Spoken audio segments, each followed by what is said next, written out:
Have you ever wondered how the world's strongest and most used metal is created?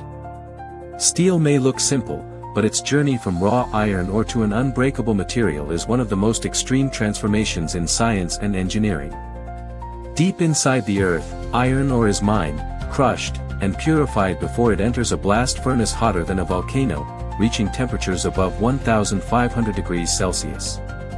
Inside this massive furnace, iron melts into a glowing orange liquid while impurities are removed using limestone and coke, forming molten pig iron. But this is still not steel. The real magic begins when oxygen is blasted at supersonic speed into this molten iron to burn away excess carbon, creating a strong, flexible, and nearly unbreakable material we call steel. The liquid steel is then poured into molds, cooled into huge slabs, and rolled under thousands of tons of pressure until it becomes the sheets, rods, beams, and tools that build our buildings, bridges, cars, airplanes, machines, and even the devices you're holding right now. Steel is everywhere, yet almost no one has seen how it's truly made. Until now, thank you for watching. Please like, comment and subscribe for more.